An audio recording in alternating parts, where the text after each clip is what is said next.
Next one 356 question చూడండి. Electromagnetic radiation generates. Electromagnetic radiation ఒక కాంతి కనుక ప్రయాణిస్తూ ఉన్నట్టయితే, కాంతి కిరణం కనుక ప్రయాణిస్తూ ఉన్నట్టయితే దానికి విద్యుత్ మరియు అయస్కాంత క్షేత్రాలు ఒకదానికొకటి పర్పెండిక్యులర్గా ఏర్పడడం జరుగుతుంది. ఒకదానికొకటి పర్పెండిక్యులర్గా ఏర్పడతాయి.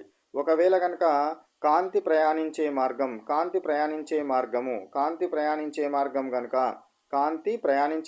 కనుక ఈ విధంగా కనుక జెడ్ యాక్సిస్ పరంగా కనుక ఉన్నట్టయితే ఎక్స్ యాక్సిస్ పరంగా అయస్కాంత క్షేత్రము, వై యాక్సిస్ పరంగా విద్యుత్ క్షేత్రం ఏర్పడతాయి.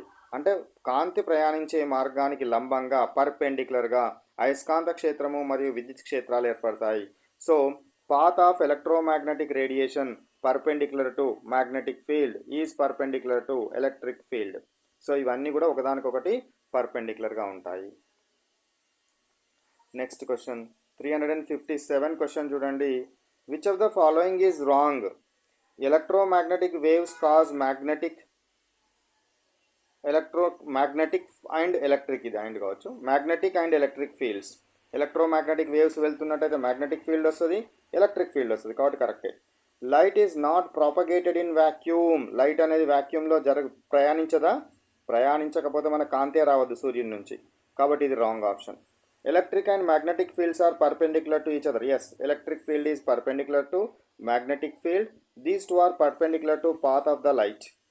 All electromagnetic radiations are travel with same speed. కరెక్టే, అన్ని రకాల ఈ యొక్క ఎలక్ట్రోమాగ్నెటిక్ రేడియేషన్స్ కాంతి కిరణాలు ఒకే వేగంతో ప్రయాణిస్తాయి.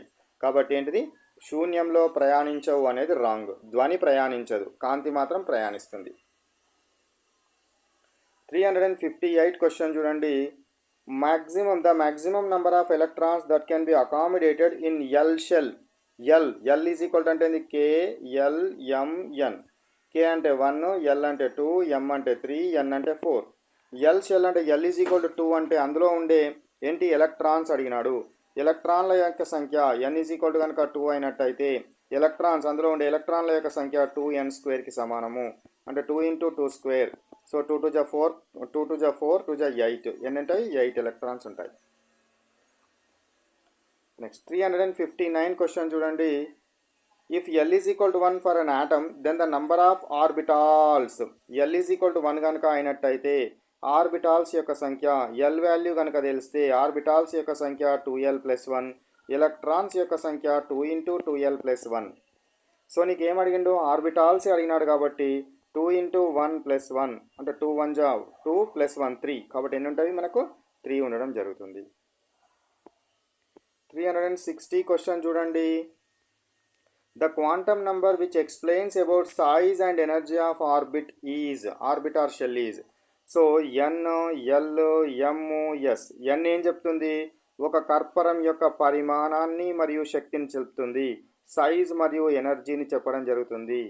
L ఏం చెప్తుంది? ఆ కర్పరం లేదా కర్పరం అనేది ఉపకర్పరాలుగా విభజించబడుతుంది మరియు ఆర్బిటాల్ యొక్క ఆకృతిని చెప్పడం జరుగుతుంది. Shape of the orbital. ఈ రెండు విషయాలు చెప్తుంది. M ఏం చెప్తుంది? కక్షల యొక్క దిగ్విన్యాసాన్ని చెప్తుంది. S ఏం చెప్తుంది? మనకి కక్షల దిగ్విన్యాసం అంటే ఓరియంటేషన్. S ఏం చెప్తుంది? కేంద్రకం చుట్టూ ఎలక్ట్రాన్ తన చుట్టూ అది క్లాక్ వైజ్లో తిరుగుతుందా, యాంటీ క్లాక్ వైజ్లో తిరుగుతుందా అనే విషయం గురించి చెప్పడం జరుగుతుంది. కాబట్టి ఇప్పుడు మనకు శక్తి గురించి చెప్పేది ఏంటిది? N ప్రధాన క్వాంటం సంఖ్య శక్తి గురించి వివరిస్తుంది.